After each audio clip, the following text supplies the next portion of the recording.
संघवाद। प्रश्न, संघवाद क्या होता है? विस्तृत वर्णन करें। उत्तर, संघवाद का अर्थ वैसे तो बड़ा सादा और स्पष्ट है, मगर इसे हर जगह जोड़ तोड़ के पेश किया जाता रहा है। संघवाद में दो स्तर है, एक है केंद्रीय और दूसरा राज्य स्तर। केंद्र का किरदार संघवाद भले ही राज्य या स्थानीय स्तर से जरूर बड़ा है, लेकिन यह इन दोनों स्तर पर हावी नहीं होता है। भारत की तरह ही बेल्जियम में भी संघवाद हमारी तरह ही चलता है। संघवाद फेडरलिज्म लैटिन शब्द फोडस है, जिसका अर्थ है एक प्रकार का समझौता या अनुबंध। महासंघ दो तरह की सरकारों के बीच सत्ता साझा करने और उनके संबंधित क्षेत्रों को नियंत्रित करने हेतु एक समझौता है। संघवाद सरकार का वह रूप है जिसमें देश के भीतर सरकार के कम से कम दो स्तर मौजूद हैं। पहला केंद्रीय स्तर पर और दूसरा स्थानीय या राज्यीय स्तर पर। भारत की स्थिति में संघवाद को स्थानीय, केंद्रीय और राज्य सरकारों के मध्य अधिकारों के वितरण के रूप में परिभाषित किया जा सकता है। संघवाद के प्रकार। सहकारी संघवाद। संघात्मक व्यवस्था में केंद्र व प्रांतीय सरकारों में शक्तियों का विभाजन करने के बाद सरकार के दोनों स्तरों पर सहयोग को बढ़ाने वाली व्यवस्थाएं भी की जाती है, ताकि संघ के वांछित लक्ष्य आसानी से प्राप्त हो सके। इस सहयोग की आवश्यकता इसलिए होती है क्योंकि सरकार के दोनों स्तर समान लक्ष्यों की दिशा में अग्रसर होते हैं।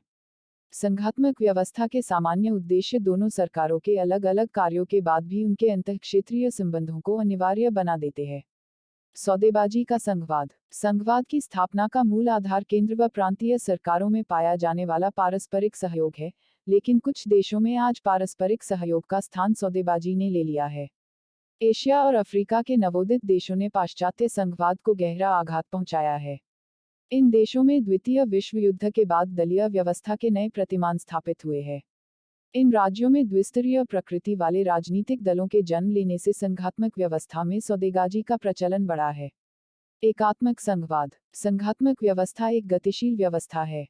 अनेक उप व्यवस्थाओं को अपने में समेटते हुए यह जटिल प्रक्रिया को जन्म देती है। इस जटिल प्रक्रिया में प्रादेशिक सरकारें अपना पृथक व स्वतंत्र अस्तित्व कायम रखने में परेशानी महसूस करती है। आज संघात्मक सरकार का व्यवहार अनेक गैर राजनीतिक संस्थाओं व तत्वों से भी प्रभावित होने लगा है। संघात्मक व्यवस्था का बारीकी से अवलोकन करने पर यह तथ्य उजागर होता है कि संघात्मक व्यवस्था एकात्मक व्यवस्था की तरफ अग्रसर हो रही है। कई बार व्यवहार में केंद्र व राज्यों की सरकारों का सीमांकन करना असंभव होता है। यही स्थिति एकात्मक संघवाद की स्थिति होती है। पहले जो कार्य प्रादेशिक सरकारों द्वारा संपादित किए जाते थे, वे अब केंद्रीय सरकार को पूरे करने पड़ रहे हैं। सहकारी बनाम प्रतिस्पर्धी संघवाद। केंद्र और राज्य सरकार के बीच संबंधों के आधार पर संघवाद की अवधारणा को दो भागों में विभाजित किया गया है, जो इस प्रकार हैं। सहकारी संघवाद। सहकारी संघवाद में केंद्र व राज्य एक दूसरे के साथ क्षैतिज संबंध स्थापित करते हुए एक दूसरे के सहयोग से अपनी समस्याओं को हल करने का प्रयास करते हैं। इसमें केंद्र और राज्य में से कोई भी किसी से श्रेष्ठ नहीं है।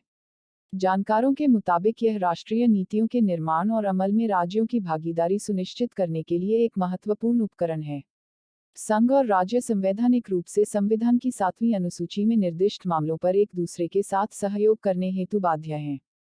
प्रतिस्पर्धी संघवाद। प्रतिस्पर्धी संघवाद में केंद्र सरकार और राज्य सरकारों के मध्य संबंध वर्टिकल लंबवत होते हैं, जबकि राज्य सरकारों के मध्य संबंध हॉरिजॉन्टल क्षैतिज होते हैं। प्रतिस्पर्धी संघवाद की अवधारणा को देश में 1990 के दशक के आर्थिक सुधारों के बाद से महत्व प्राप्त हुआ। प्रतिस्पर्धी संघवाद में राज्यों को आपस में और केंद्र के साथ लाभ के उद्देश्य से प्रतिस्पर्धा करनी होती है। सभी राज्य धन और निवेश को आकर्षित करने के लिए एक दूसरे के साथ प्रतिस्पर्धा करते हैं, जिससे विकास संबंधी गतिविधियों को बढ़ावा दिया जा सके है। उल्लेखनीय है कि प्रतिस्पर्धी संघवाद भारतीय संविधान की मूल संरचना का हिस्सा नहीं है। संवैधानिक प्रावधान। केंद्र और राज्य संबंध। केंद्र और राज्यों के बीच संबंधों का उल्लेख संविधान के भाग 11 और 12 में विधायी, प्रशासनिक तथा वित्तीय संबंधों के तहत किया गया है। विधायी संबंध। केंद्र अथवा राज्य द्वारा किसी विषय पर कानून बनाने की शक्ति को विधायी शक्ति कहा जाता है। भारत में ऐसी प्रणाली का पालन होता है जिसमें विधायी शक्तियों का वर्णन करने वाली दो प्रकार की विषय सूची होती है, जिन्हें क्रमशः संघ सूची और राज्य सूची के रूप में जाना जाता है, और एक समवर्ती सूची भी होती है। संघ सूची में राष्ट्रीय हित के 100 विषय शामिल हैं और यह तीनों सूचियों में सबसे बड़ी है। इस सूची से संबंधित विषयों पर कानून बनाने का अधिकार केंद्र के पास है। राज्य सूची में राज्यों के मध्य व्यापार, पुलिस, मत्स्य पालन, वन, स्थानीय सरकारें, थिएटर, उद्योग आदि 61 विषय शामिल है और राज्यों के पास इन विषयों पर कानून बनाने की शक्ति है। समवर्ती सूची में स्टाम्प ड्यूटी, ड्रग्स एवं जहर, बिजली, समाचार पत्र, आपराधिक कानून, श्रम कल्याण जैसे कुल 52 विषय शामिल है। प्रशासनिक संबंध। संविधान के अनुच्छेद 256 से 263 तक केंद्र तथा राज्यों के प्रशासनिक संबंधों की चर्चा की गई है। सामान्य रूप में संघ तथा राज्यों के बीच शक्तियों का विभाजन किया गया है, परंतु प्रशासनिक शक्तियों के विभाजन में संघीय सरकार अधिक शक्तिशाली है। केंद्र को यह अधिकार दिया गया है कि वह आवश्यकतानुसार कभी भी राज्यों को निर्देश दे सकता है। इसके अलावा संसद को यह अधिकार है कि वह अंतर्राज्यीय नदी विवादों पर फैसला कर सकती है। भारतीय संविधान ने प्रशासनिक व्यवस्था में एकरूपता सुनिश्चित करने का भी प्रावधान किया है। इसमें आईएएस और आईपीएस जैसी अखिल भारतीय सेवाओं का निर्माण और उन्हें राज्य के प्रमुख पद आवंटित करने संबंधी प्रावधान शामिल है। अखिल भारतीय सेवा के अधिकारियों की भर्ती तो केंद्र सरकार द्वारा की जाती है, परंतु उनकी नियुक्ति राज्यों में होती है। वित्तीय संबंध। भारतीय संविधान के अनुच्छेद 268 से 293 तक केंद्र एवं राज्यों के मध्य वित्तीय संबंधों की व्याख्या की गई है। संघ एवं राज्यों के मध्य वित्तीय संसाधनों का विभाजन किया गया है, जो कि भारत शासन अधिनियम 1935 पर आधारित है। संविधान द्वारा केंद्र और राज्य सरकारों को राजस्व का स्वतंत्र स्रोत प्रदान किया गया है। संविधान के अनुसार संसद के पास संघ सूची में शामिल विषयों पर कर लगाने की शक्ति है। राज्य विधायिकाओं के पास राज्य सूची में शामिल विषयों पर कर लगाने की शक्ति है।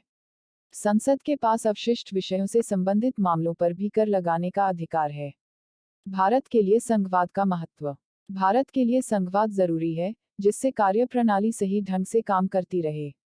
संघवाद में भले ही केंद्र को ज्यादा महत्व है, लेकिन यह सिर्फ केंद्र तक ही सीमित नहीं है। संघवाद केंद्रीय सरकार से होकर अलग स्तर पर जाता है। भारतीय प्रशासन में शक्ति केंद्र से स्थानीय निकायों यानी पंचायत तक प्रवाहित होती है। इसी कारण देश में विकेंद्रीकरण आवश्यक है ताकि यह सुनिश्चित किया जा सके कि केंद्र सभी शक्तियों का अधिग्रहण न करे। यह प्रणाली कार्य के बोझ तले दबे प्रशासन की काफी मदद करती है। भारत में विभिन्न नस्लों और धर्मों के लोग मौजूद हैं। सरकार ने एक धर्मनिरपेक्ष विचार को अपनाया जो 42वें संशोधन अधिनियम 1976 के माध्यम से प्रस्तावना में जोड़ा गया। भारत में संघवाद के समक्ष चुनौतियां। भारत में संघवाद के समक्ष चुनौतियां तो है, लेकिन यह भी जरूरी है कि चुनौतियां बनी रहें जिससे संघवाद के अस्तित्व पर सवाल न आए। भारत में संघवाद के सामने क्षेत्रवाद सबसे बड़ी चुनौती है।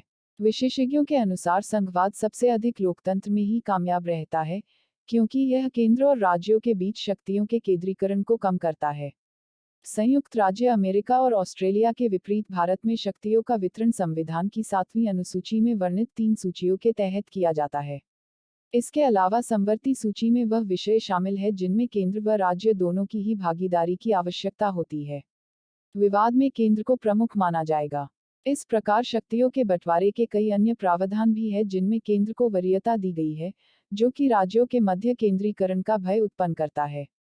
एक सामान्य महासंघ में संविधान में संशोधन की शक्ति महासंघ और इसकी इकाइयों के बीच साझा आधार पर विभाजित होती है।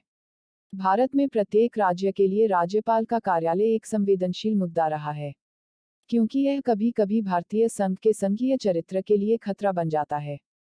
अरुणाचल प्रदेश में जनवरी 2016 में राष्ट्रपति शासन लागू करने, जबकि राज्य में एक निर्वाचित सरकार थी, को भारत के संवैधानिक इतिहास में एक विचित्र घटना माना जाता है। भारत में भाषाओं की विविधता से भी कभी कभी संविधान की संघीय भावना को ठेस पहुंचती है। भारत में संवैधानिक रूप से स्वीकृत 22 भाषाएं हैं। इसके अलावा देश में सैकड़ों भाषाएं बोली जाती है। संघवाद की विशेषताएं। लिखित संविधान। किसी भी संघ का सबसे प्रमुख लक्षण होता है कि उनके पास एक लिखित संविधान हो जिससे कि जरूरत पड़ने पर केंद्र तथा राज्य सरकार मार्गदर्शन प्राप्त कर सके। भारतीय संविधान इंडियन कॉन्स्टिट्यूशन एक लिखित संविधान है और दुनिया का सबसे बड़ा संविधान है। कठोर संविधान। संघीय संविधान केवल लिखित ही नहीं है बल्कि कठोर भी होता है। संविधान में महत्वपूर्ण संशोधनों के लिए संसद की सहमति के साथ साथ कम से कम आधे राज्यों के विधानमंडलों लेजिस्लेचर्स की अनुमति भी आवश्यक है। शक्तियों का विभाजन। हमारे संविधान में विधायी शक्तियों को 3 लिस्ट में बांटा गया है। संघ सूची, यूनियन लिस्ट, राज्य सूची, स्टेट यूनिट, समवर्ती सूची। Concurrent list. संघ सूची में 97 राष्ट्रीय महत्व नेशनल इंपॉर्टेंस के विषयों का उल्लेख है, जिसमें रक्षा, रेलवे, डाक एवं तार आदि विषय आते हैं। राज्य सूची में 66 स्थानीय महत्व लोकल इंपॉर्टेंस के विषय जैसे शिक्षा, स्वास्थ्य, पुलिस आदि आते हैं। समवर्ती सूची में केंद्र तथा राज्य दोनों से संबंधित 47 महत्वपूर्ण विषय जैसे बिजली, मजदूर संगठन, खाद्य पदार्थों में मिलावट आदि आते हैं। द्वैध शासन टाई की प्रणाली। इसमें दो सरकारें होती है, एक राष्ट्रीय सरकार और दूसरे उन राज्यों की सरकारें जिनके मिलने से संघ का निर्माण हुआ हो। दो तरह के विधानमंडल लेजिस्लेचर है और दो प्रकार के प्रशासन पाए जाते हैं। संविधान की सर्वोच्चता। भारत में केंद्र और राज्य सरकारों की सर्वोच्चता नहीं है। संविधान ही सबसे सर्वोच्च है, क्योंकि केंद्र व राज्य दोनों को संविधान द्वारा ही शक्तियां प्राप्त होती है। सुप्रीम कोर्ट की विशेष स्थिति। संघ के लक्षणों में एक महत्वपूर्ण लक्षण है कि उसके पास एक स्वतंत्र न्यायपालिका हो जो संविधान की व्यवस्था करे। केंद्र तथा राज्य के बीच हुए विवादों को सुलझाना सुप्रीम कोर्ट का मूल क्षेत्राधिकार है। यदि केंद्र अथवा राज्य सरकार द्वारा पारित कोई कानून संविधान के किसी प्रावधान का उल्लंघन करता है तो सुप्रीम कोर्ट उसे असंवैधानिक घोषित कर सकता है। प्रस्तुति समापन। आपका धन्यवाद। Disclaimer. This notes has been made after a lot of research, yet the accuracy of the answers may vary. The author assumes no responsibility or liability for any errors or omissions in the content of this notes.